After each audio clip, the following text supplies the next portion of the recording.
Nós falamos, pensamos em ESG, é impossível não fazer uma conexão direta com a Agenda Conceito de 2030. ESG, gestão de riscos, não financeiros. O Ponto. marco zero de uma construção de uma jornada ESG mais sólida é justamente um comprometimento formal e público, como, por exemplo, que eu acredito, uma adesão a um pacto global. O ESG não é uma tendência, né?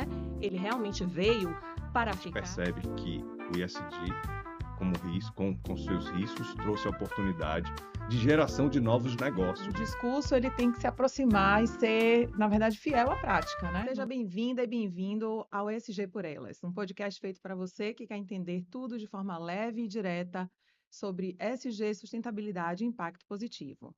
Eu sou a Mônica Rocha, junto com a minha amiga Renata Fabiana, vamos conduzir essa conversa que inspira transformação.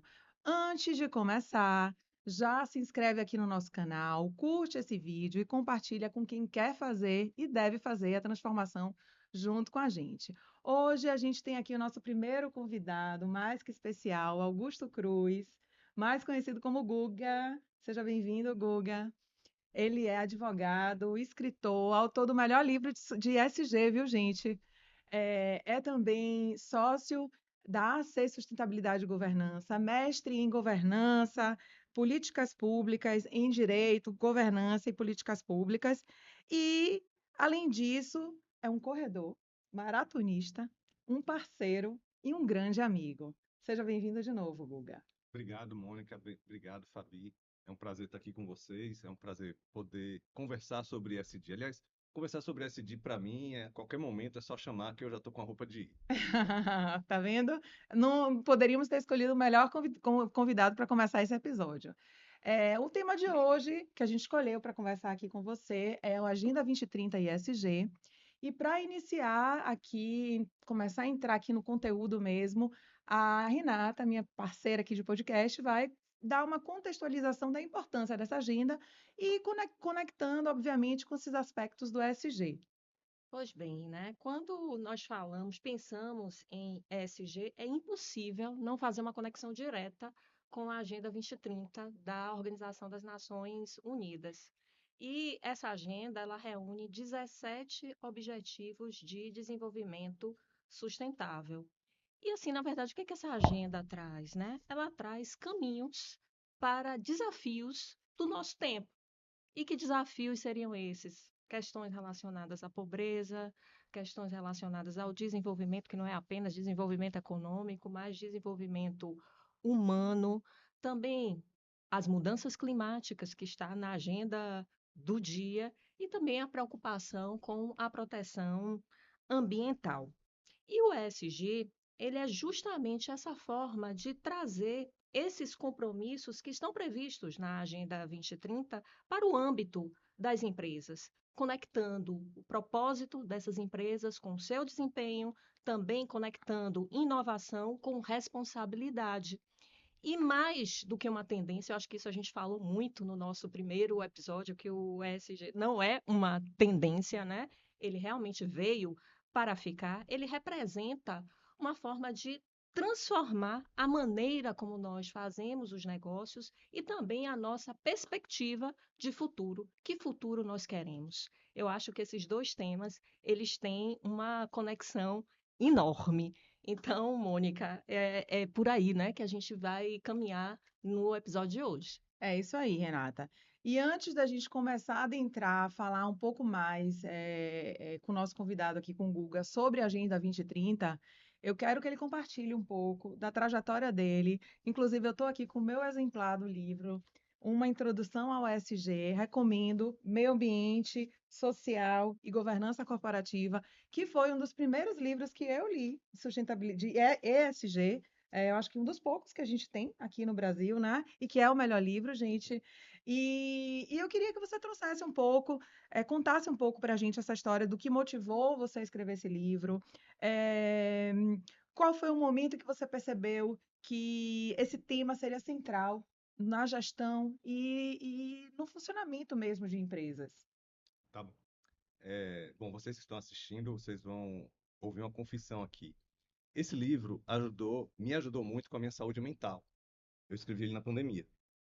Então, ele contribuiu muito para eu não ficar pirado dentro de casa. E muita É, gente, Guga, fez esse exercício, né, durante a pandemia, né, de é, buscar alguma coisa para poder não. Surtar. e assim, e sendo mais sincero ainda com vocês, eu acho que ele fez parte do meu surto. Que na pandemia eu escrevi pequenos, governança corporativa para pequenos negócios, escrevi boas práticas para as redes sociais, pensando em blogueiragem, Uhum. e Eu escrevi esqueci, você também era introdução, já blogueiro, fui blogueiro, blogueiro de de corrida. maratona, de corrida. Escrevi o Introdução ESG, e na mesma época ainda fiz uma cartilha sobre LGPD para jornalistas. Ai, que Então, interessante. trabalhei muito nesse período de pandemia, assim, para poder ocupar o tempo que foi exatamente na minha época de transição de carreira. Eu saí da Fundação Odebrecht como empregado em 2019, a pandemia vem em 2020, monto meu negócio, a fundação, no dia seguinte, a minha saída, me contratou como consultor, então a relação, um casamento que não se encerra, mas eu peguei a pandemia exatamente quando estava iniciando o nosso negócio. E o que me chamou muita atenção, a, os elementos que vinham ocorrendo, que a gente viu na pandemia, a própria pandemia, que é uma zoonose, a Covid-19 é uma zoonose, importante lembrar isso, a extrema pobreza saltando aos olhos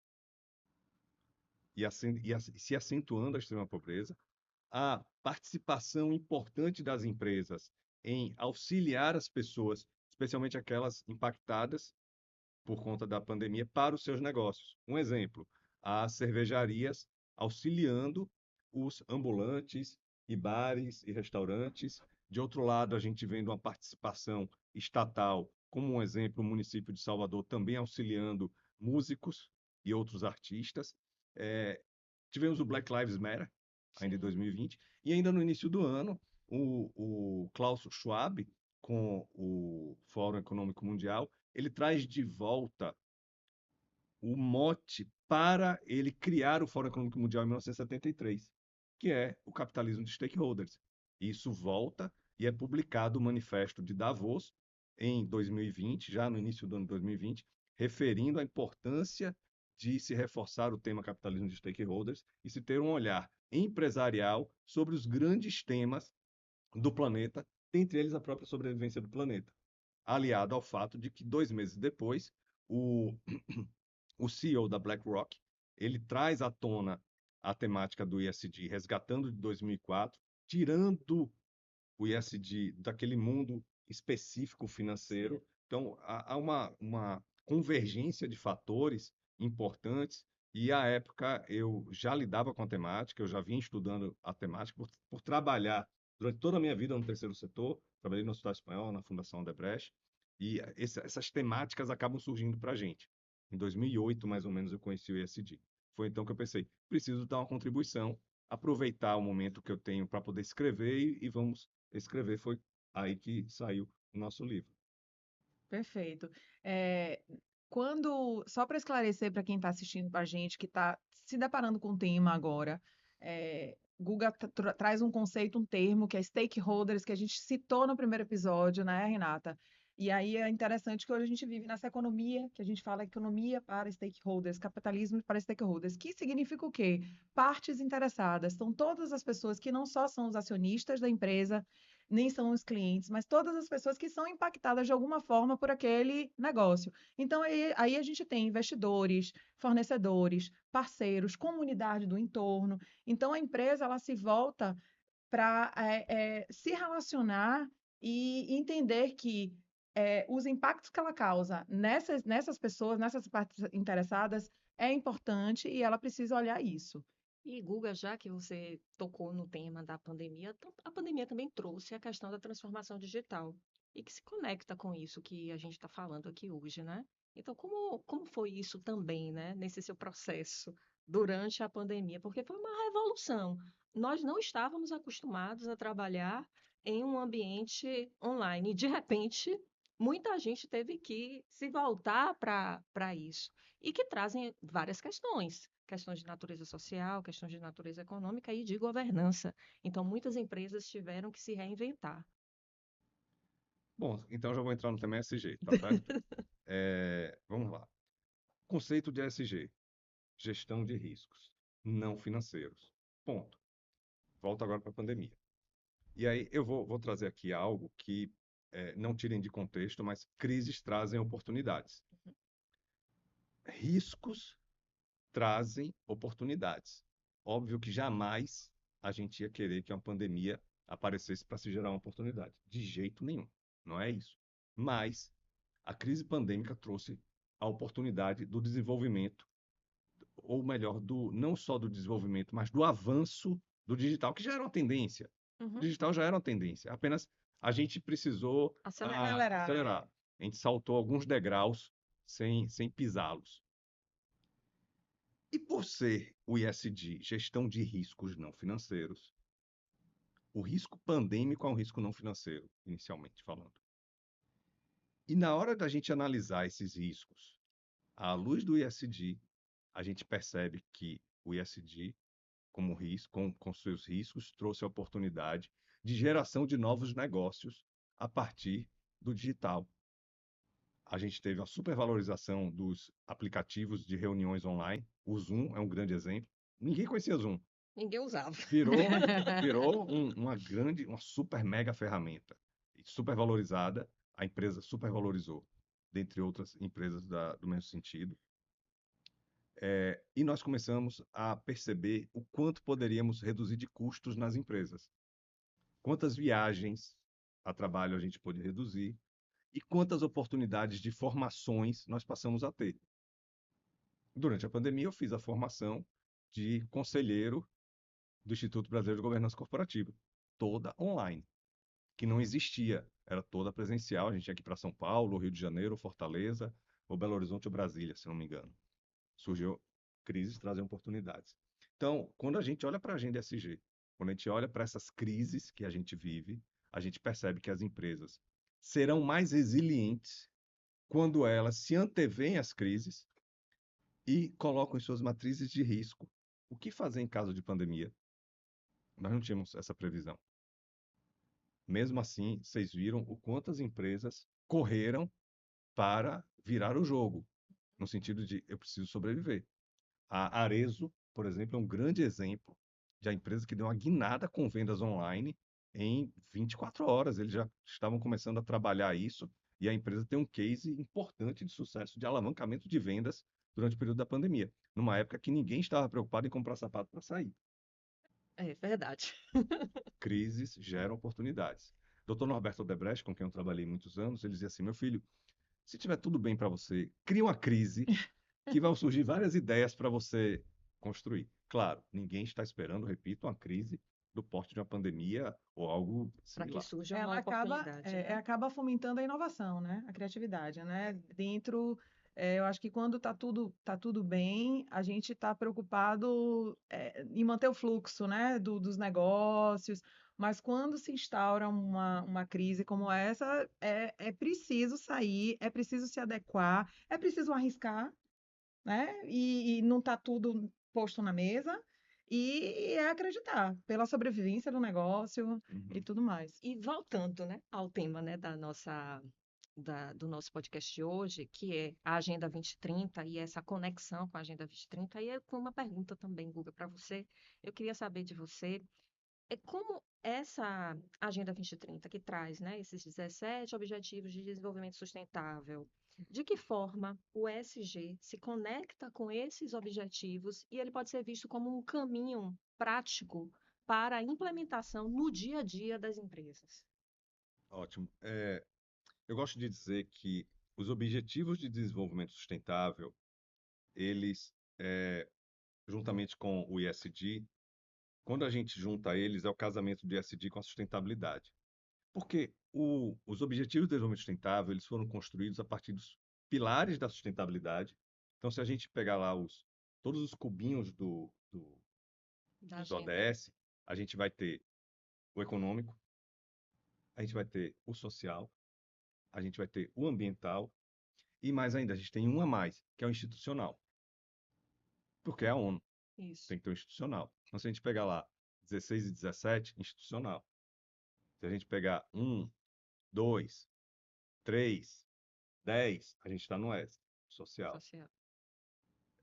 Se a gente pegar o 8, o 12, a gente está no econômico. Se a gente pegar o 13, 14, 15, Aí o já é 7, ambiental. o 6, a gente está no ambiental. ambiental. E todos eles estão conectados, né? Não dá para a gente pensar em cada ODS de forma Sim, isolada, porque a exatamente. dinâmica justamente é essa, né? De uma Exatamente. interação recíproca. Uhum. Então, quando a gente olha para o ESG, a gente olha para o ODS, a gente vê assim, a empresa consegue fazer um casamento aqui com sustentabilidade. É um casamento perfeito?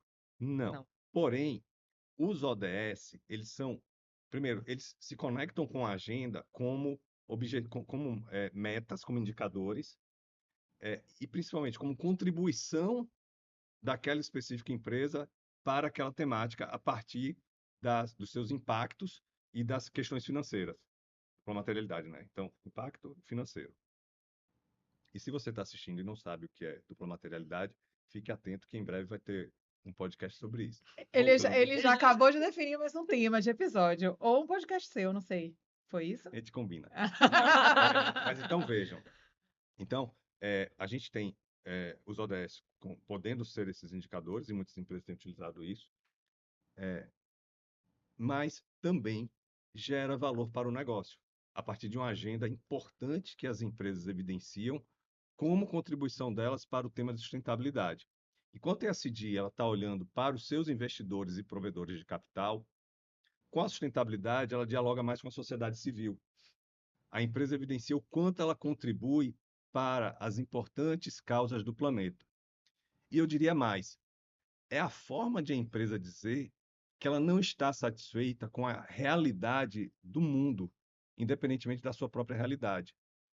Por vezes, e aí, Fabiana, você é procuradora e se debruça muito sobre a Constituição Federal, se a gente olhar o artigo 3º, inciso 3 da Constituição Federal, a gente vai ter lá, são objetivos da República Federativa do Brasil erradicar a pobreza e diminuir as desigualdades sociais e regionais. Não sei se é assim ipsiliteris, mas é mais ou menos por aí. E se a gente olhar para os ODS, e esse dispositivo, quando a gente lê ele, a gente diz assim, gente, isso é uma utopia, a gente está no mundo capitalista. Mas se a gente não olhar para um tema forte como esse, ainda que seja difícil da gente alcançar, mas as nossas políticas públicas, as nossas leis precisam de alguma forma olhar por essa temática. E aí, quando a gente vê os ODS, e a gente vê lá, erradicação da pobreza e da fome, redução das desigualdades sociais, são temas que nós podemos dizer, gente, isso aqui é uma utopia, mas a gente precisa perseguir. A gente precisa perseguir. A gente olha o mapa da pobreza global, a gente vê o quanto é importante perseguir esse tema e as empresas não podem ficar de fora dessas discussões. Na Eco 92, as empresas não estavam nessas discussões, ficaram muito apartadas, que incomodou demais a ONU à época, porque a Eco 92 foi um grande movimento. A gente teve, por conta da Eco 92, logo depois a publicação da Carta da Terra, os Objetivos de Desenvolvimento do Milênio, dentre outros importantes documentos. E assim nasceu o Pacto Global em 2000, que foi o grande chamariz para as empresas conhecerem a proposta de se trabalhar uma temática global dentro dos negócios, dentro daqueles 10 princípios. E mais adiante, em 2015, com a Agenda 2030, os Objetivos de Desenvolvimento Sustentável entram no Pacto Global. Ora, se a ONU traz os ODS para dentro do Pacto Global, que é uma agenda estritamente corporativa, a gente está dizendo assim, empresas, vocês fazem parte disso. Pois é, essa percepção é super importante porque aqueles objetivos de desenvolvimento sustentável, eles já são difíceis de serem alcançados, né? Inclusive, existe uma decepção muito grande do mundo com relação à Agenda 2030, porque 2030 já está aí e a gente não vai conseguir alcançar muitas daquelas metas que estão ali postas, né? E nós aqui no Brasil atrasamos muitíssimo nisso. Mas a percepção é que aqueles objetivos eles não são alcançáveis apenas com o trabalho do Estado.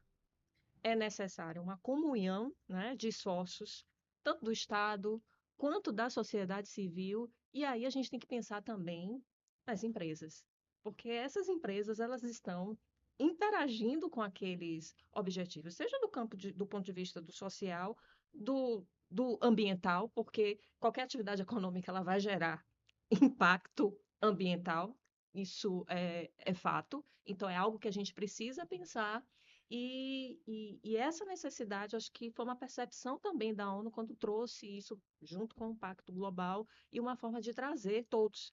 E a gente também precisa conclamar a sociedade a participar disso. E eu acho que quando as empresas elas se colocam também nessa questão, elas chamam o seu consumidor a participar disso, porque ele já vai ter um olhar diferente. Eu acho que as pessoas já estão mudando, né? Pelo menos é essa percepção. Não sei se você concorda, Mônica. Não, concordo. Inclusive, eu acho que eu costumo dizer assim para as empresas que eu acho que o marco zero de uma construção de uma jornada ESG mais sólida é justamente um comprometimento formal e público, como, por exemplo, que eu acredito, uma adesão a um pacto global.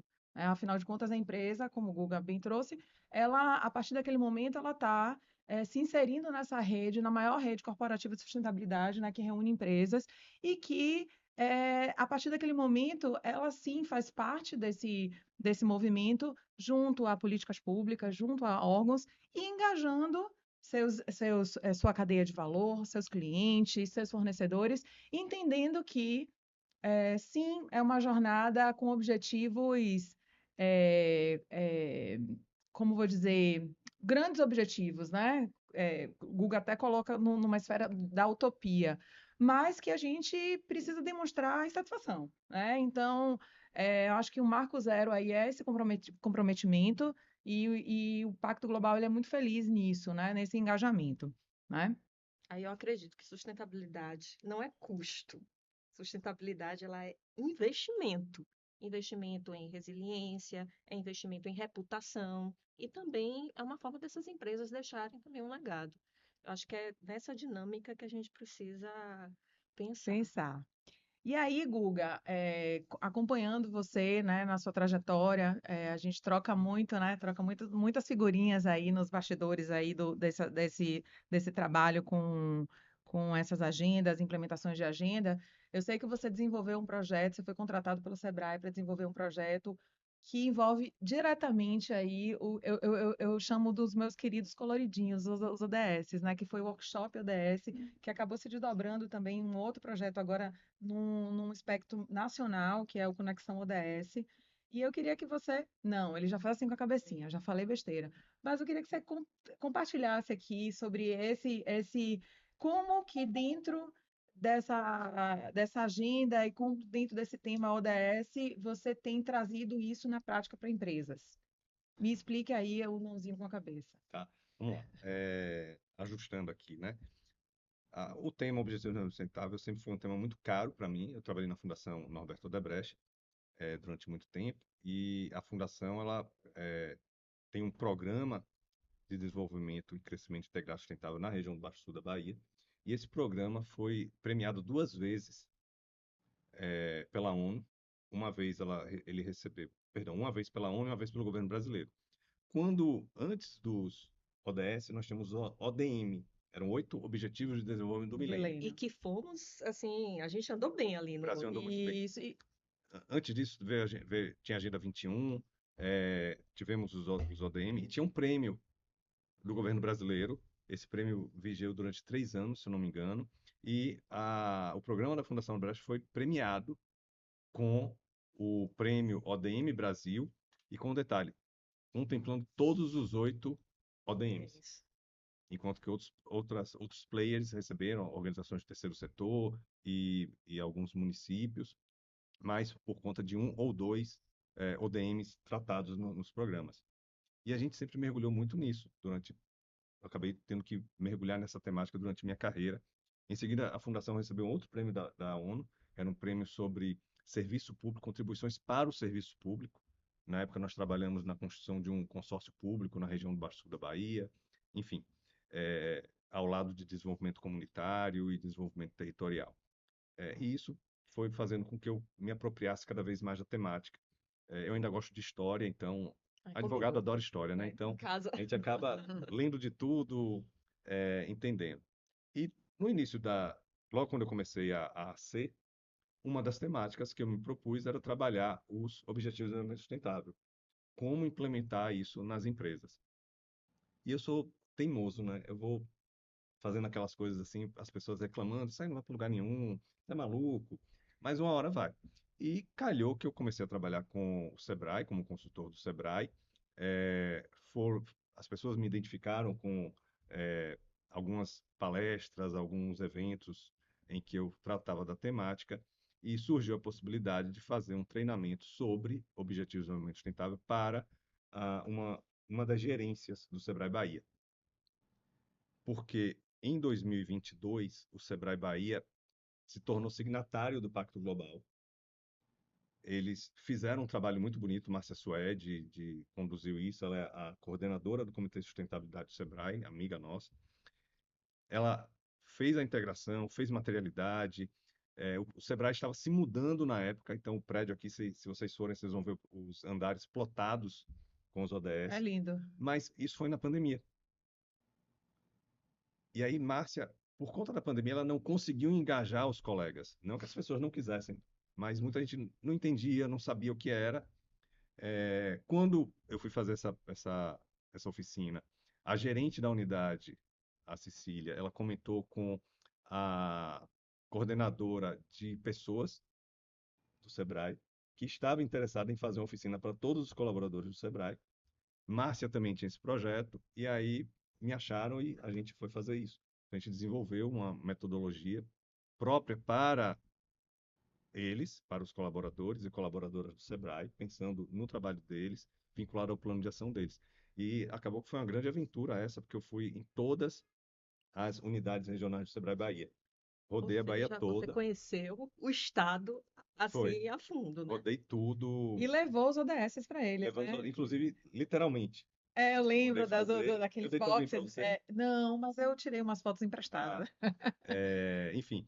E aí foi bacana o trabalho, teve uma repercussão muito boa. Aí eu fiz isso também no Sebrae Sergipe, para a equipe do Sebrae Sergipe. Depois fiz isso em outros eventos, não apenas de Sebrae, mas de alguns outros clientes. E é muito gostoso trabalhar com os ODS, porque a gente vê realmente as pessoas é, olhando para isso e querendo internalizar e atuar com. Porque reparem, dificilmente vocês assistem a um noticiário de TV e aparece no noticiário alguém falando sobre ODS. É verdade. Há um desconhecimento. Ainda muito Se a grande. gente, se a gente for para os colégios, as crianças e adolescentes sabem. Professores falam da temática, discutem, mas a minha geração, geração X, não conhece se não estiver envolvida com a Pois temática. é, Guga, a nossa categoria, advogado, não conhece. Eu vejo colegas que não conhecem, desconhecem. Parece absurdo, mas não é.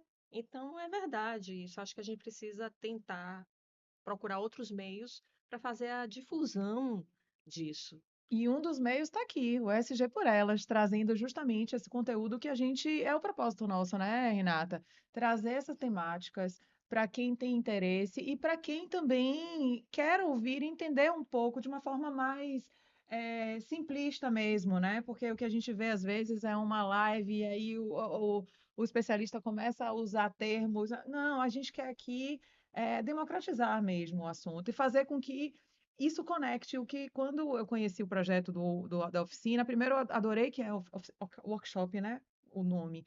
Por quê? Porque há uma interação, há uma produção deles, né? De conectar determinados ODS com as suas atividades, Sim, né? Não é uma palestra, né? Não é um treinamento, um curso. E eu acho que isso que engaja, né? Isso que faz com que realmente ele siga, né? O seu propósito. Então, quem ainda não está seguindo a gente, aproveite para poder clicar ali no nosso, dar o like, né? E seguir a gente nas redes, né? Estamos no YouTube e também no Spotify. E já que estamos falando, né, desse âmbito social, e a Agenda 2030, ela tem como mote não deixar ninguém para trás. Aí, Guga, explica para o pessoal que está escutando a gente, que está vendo a gente, como é que o ESG ele pode contribuir para a promoção de diversidade, equidade e inclusão no ambiente corporativo. tá. É importante isso. Está falando de ambiente corporativo. A gente tem normas, a gente tem leis sobre a temática. A gente tem cotas para PCDs. A gente hoje tem cotas para mulheres em conselhos de administração de empresas. Então, Esta é a primeira forma, é por meio da imposição legal, é o ambiente corporativo. A outra forma é, dentro de sua análise de materialidade, a empresa olhar para si e enxergar o quanto nós perdemos sem a diversidade na nossa empresa. O quanto nós perdemos ao não promover a inclusão. Esse tem que ser o olhar. Se isso não estiver na essência do desejo empresarial, só vai acontecer o que a lei está mandando. Então, o primeiro passo para a gente poder falar em diversidade e inclusão é a empresa entender que há valor nisso. O segundo ponto é custo. Por mais que a gente fale que sustentabilidade é investimento, mas tem a perninha econômico. Se está falando de sustentabilidade e a perninha econômica se desequilibra, ela não vai funcionar. Crises trazem oportunidades, mas também crises podem gerar um momento de retração de investimentos. Então, quando a gente está fazendo determinados investimentos, pode ser que a crise nos obrigue a diminuir isso. É o que acontece com a agenda de diversidade, equidade, inclusão e pertencimento em algumas empresas, de alguns setores, que precisaram retroceder em suas agendas, não apenas nessas agendas, mas em outros investimentos dentro da empresa, não apenas na área de sustentabilidade, mas na área, no próprio negócio em si, que às vezes dá a entender que as empresas estão abandonando a pauta. Não. O que a gente tem sim são muitas empresas tendo a exata compreensão da importância, da necessidade, da diversidade e inclusão como diferencial para o negócio e como gerador de oportunidades para novos negócios, além de contribuir para a sociedade.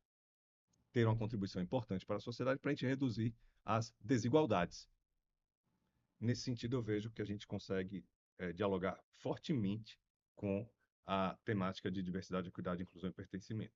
E na agenda ESG, se a gente está falando de riscos, a gente olha para o S e olha para o G e olha para o ambiental também. Eu gosto de falar, só um parênteses, ambiental e mudanças climáticas. Sim. Quando a gente olha para as três perninhas, a gente vê risco se não houver um olhar sobre diversidade, inclusão social, equidade e pertencimento. A gente fala em racismo climático. A gente fala nos impactos que o racismo climático gera. Justiça climática também, né? Injustiça, melhor dizendo. Pois é, e recentemente a gente teve aí duas decisões emblemáticas, uma da Corte Internacional de Isso, Justiça e a outra da Corte Interamericana de Direitos Humanos, sim. que trata dessa questão dessa responsabilidade do Estado quanto, né, à questão das mudanças climáticas, e isso, de certo modo, também impacta o privado. Mas a gente já tem ações judiciais contra o Várias, privado. A Shell, por exemplo, sofre várias. diversas ações. A, a alemã O de energia, BNDES o BNDES tem também, várias ações. Então, ações. há impacto sobre isso. E quando a gente tem o impacto ambiental, vai repercutir em todos os terráqueos, inclusive o ser humano. E geralmente o ser humano mais pobre. Sim, porque essas Mais mudanças vulnerável. climáticas, elas acabam, assim, tendo uma repercussão maior Exatamente. naquelas pessoas que... Então, reparem que quando a gente está falando dessa temática, a gente está englobando os três pilares do ESG. Quando a gente vem para a governança, a gente olhar uma empresa que vende roupas femininas e tem um conselho todo formado por homens, a gente vê que tem alguma coisa errada, estranha. Estranha. No Errada eu não mínimo diria, mas estranha. no mínimo estranha. Isso precisa ser modificado. Então, as redes sociais, elas tiveram um papel muito importante sobre a temática de diversidade, equidade, inclusão e pertencimento, porque as redes sociais conseguiram dar voz a quem não tinha. Hoje nós falamos de influenciadores com 3.000 seguidores, mas da periferia, e que consegue ter uma voz importante naquele núcleo e que tem repercussão. E também pessoas de periferia com milhares de seguidores e que consegue levar temas importantes sobre racismo, sobre machismo, sobre homofobia, sobre outras formas de preconceito, graças às redes sociais, e que são escutados, e isso tem reverberado positivamente nas discussões. Claro que tem muita discussão boba nas redes sociais, mas vamos nos concentrar naquilo que é bom. Então, sem dúvida alguma, uma empresa que hoje fecha os olhos sobre as discussões de diversidade, equidade, inclusão e pertencimento, ela corre o risco de não ser resiliente. Ela não. Ah, ela vai sofrer boicote. Isso é o de menos.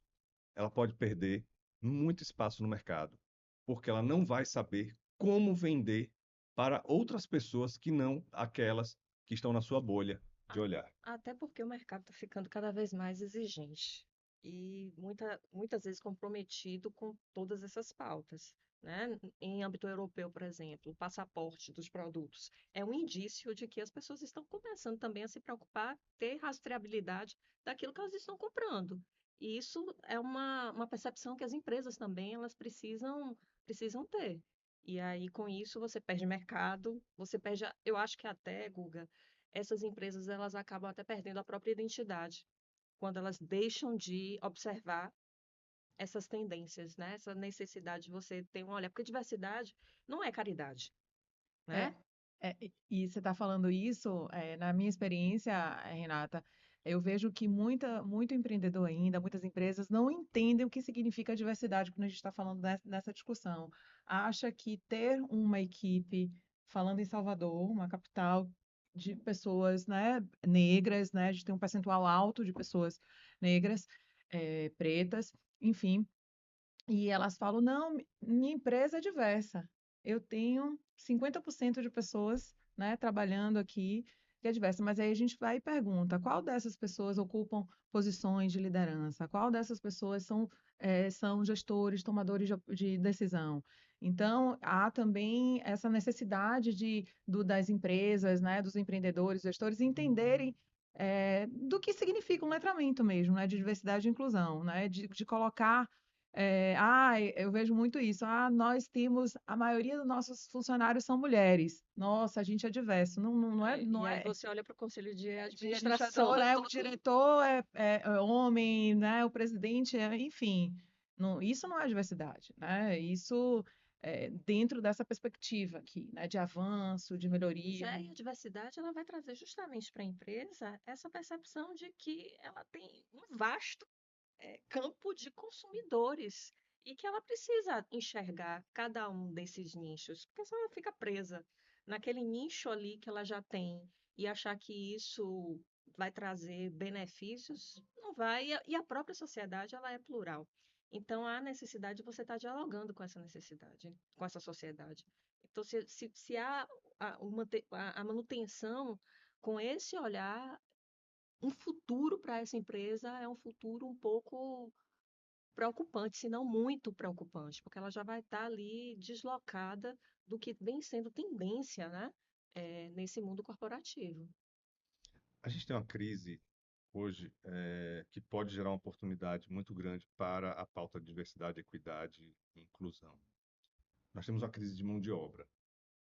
Sim, Ainda ontem eu li uma matéria do Estadão sobre a, a ausência de inscritos para os cursos de engenharia.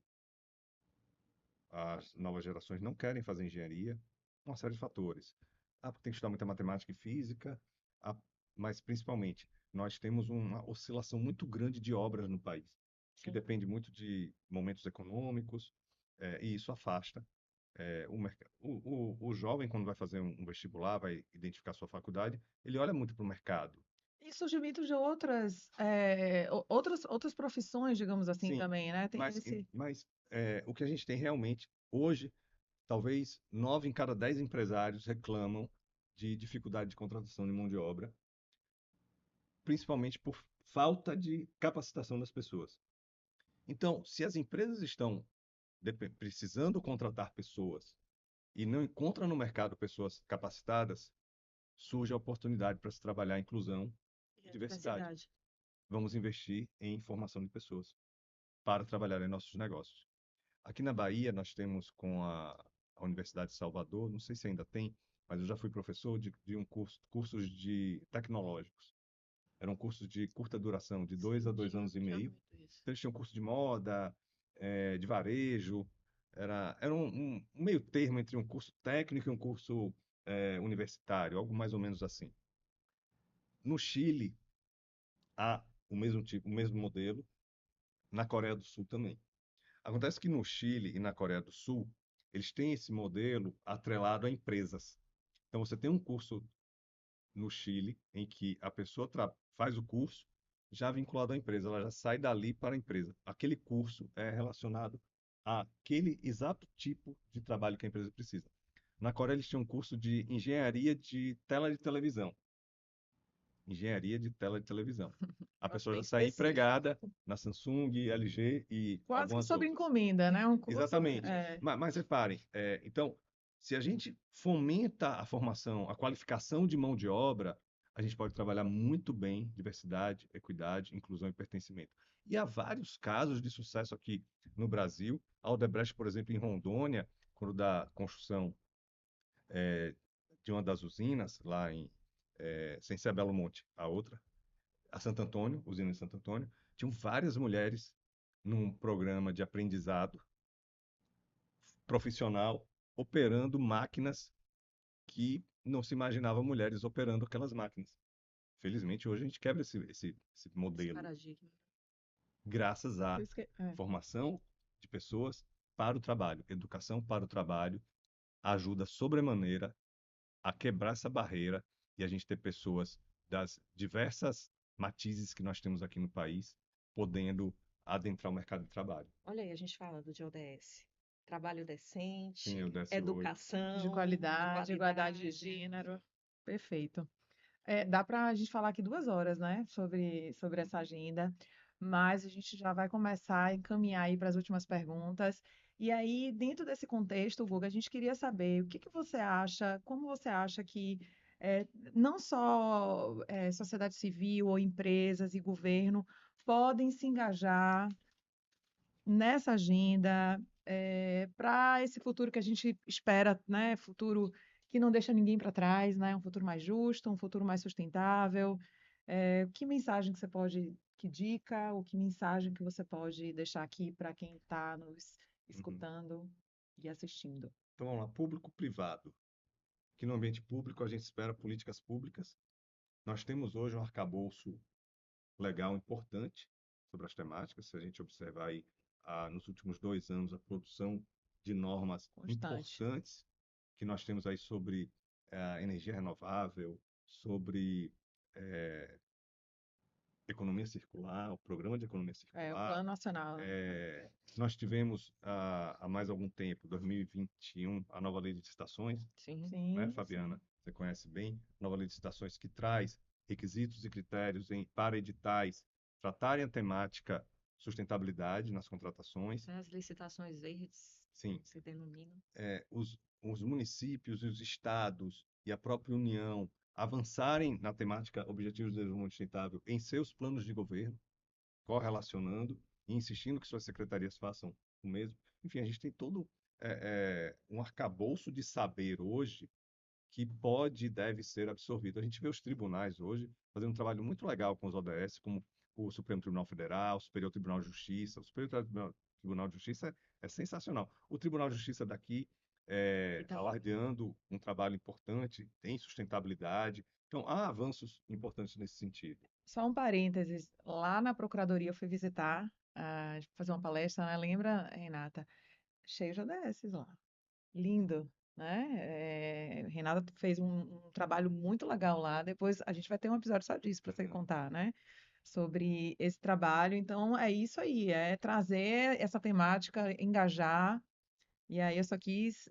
pois é, encontrei Guga também num momento desse, né? De Sim, um encontro com diversas entidades, empresas estatais, para a gente exatamente. tratar justamente disso, né? Sim, E a gente está desenvolvendo ainda esse é, trabalho e acredito que a gente vai conseguir lograr bons frutos com relação a isso. sim. E do lado privado, as empresas entenderem que o ISD ele não é abraçar a árvore, o ISD é gestão de riscos não financeiros e isso pode trazer muitas oportunidades importantes, seja para não perder dinheiro, seja para ganhar dinheiro. Isso é importante. E pegando os dois lados, aqui vai um recado tanto para o público, para o privado, que plotar ODS, colocar os cubinhos do ODS não pode ser uma área instagramável. Até pode, mas ele precisa ter prática. Senão a gente Precisa, entra precisa num. ser trabalho. senão é o Greenwash. chamado greenwashing, a ODS lavagem verde. Groshing, da cabeça. ODS ODS Grosh. Washing. Então, isso é sério. Não dá para ficar tirando foto, fazendo relatório bonitinho, se isso não for realidade. É preciso menos fotos e mais trabalho. É o que a gente traz muito, né? A gente comentou já no primeiro episódio, acho que a gente vai sempre falar disso. O discurso ele tem que se aproximar e ser, na verdade, fiel à prática, né? Não dá para ter um discurso aqui, é aquela outra história também do PowerPoint aceita tudo, né? O Canva também aceita tudo na apresentação do relatório de sustentabilidade. Tem que haver uma aderência ao tema real, né? Tem que haver geração de impacto, né? Tanto redução de impacto negativo, quanto promoção de impacto positivo também, com ações que realmente pensem nessa inclusão, pensem na regeneração do meio E, ambiente de alguma e forma. precisa ter engajamento. Tão pouco basta que a alta gestão decida agora a gente vai fazer, vai trabalhar os ODS, vai trabalhar a Agenda 2030 e não traz esse engajamento com todo o corpo daquela corporação, daquela empresa. Porque aí você não vai conseguir gerar o impacto que você precisa gerar. Vai ser mais uma vez, Uhum. ou um social washing, ou um greenwashing, ou como Mônica aqui já sugeriu, o ODS ODS washing. washing. Então, tem que ser de verdade, ou seja, demanda ação. Guga, nosso tempo está acabando, né? Eu gostaria muito de agradecer a sua presença, por ter compartilhado conosco tanto conhecimento, experiência prática e teórica também, e que nos inspira, né? Porque a ideia nossa aqui é trazer inspiração para as pessoas e também conhecimento. E você está convidado, super convidado. Já lançou aí, inclusive, um tema para um próximo. Está super convidado para voltar e continuar essa conversa que a gente está tendo aqui sobre ESG, Agenda 2030, sustentabilidade, enfim, tudo isso que é muito valioso para todos nós, para que a gente possa ter, né, efetivamente um futuro, deixar um futuro para as próximas gerações. E eu li essa semana uma frase que dizia assim, que a vida ela é começo, meio e começo. Eu acho que essas Adorei. ações de ESG, Agenda 2030, não é começo, meio e fim. Não vai chegar ao fim. Na verdade, a gente vai recomeçar e ir de uma forma diferente para poder a gente conseguir obter esses resultados. Gostou? A vida é começo, meio e começo. Adorei. É o que a gente fala também, que é uma jornada sem destino final, né? Uma jornada de melhoria contínua. Obrigada. Suas palavras finais. Obrigado, Mônica, Fabi. Obrigado a vocês que assistirão, ou assistiram, ou assistem. A gente não tem passado, presente e futuro Ó, tradicionais, né? estamos É, poéticos aqui hoje. todo mundo vai assistir em algum momento. Enfim, mas falar sobre sustentabilidade e ESG são temas que me agradam muito, principalmente porque é uma forma de a gente poder contribuir. Eu digo todos os dias que eu trabalho ajudando as empresas a fazerem um bem. Isso é muito bom, poder trabalhar ajudando os outros a fazer o bem, mas não fazer o bem simplesmente abraçando uma árvore ou realizando aquela lavagem do coração no final do ano, quando pega um pedacinho do 13º para fazer alguma doação. Então, Não é isso. É fazer o bem de uma maneira planejada e de uma forma também que faça sentido para o negócio. Tem que ter muito cuidado, às vezes, com a temática de sustentabilidade, ESG, que o empresário pode se empolgar em fazer o bem e acaba deixando de fazer sentido para o negócio, porque tem um pilar econômico que precisa ser tratado com cuidado. Então, sustentabilidade dentro das empresas e ESG, tema essencialmente corporativo, precisa ser feito com responsabilidade, sob pena de frustração. Sob pena de frustração. E descontinuidade, né? Sim, Às vezes, né, sim. a empresa acaba não tendo fôlego para continuar. E eu acho que o princípio dessa jornada é a consistência, né? Uma vez iniciada, sempre é um passo de cada vez, melhoria contínua, sem comemorar vitórias, né? É importante a gente marcar as vitórias, né? Atingir um indicador, uma meta, mas entendendo que é uma melhoria contínua. Então, eu queria agradecer mais uma vez, Guga. Para quem ainda não está nos seguindo, siga o nosso canal, curta o nosso vídeo, compartilha com quem pode aproveitar esse conteúdo e até o nosso próximo episódio. até a próxima.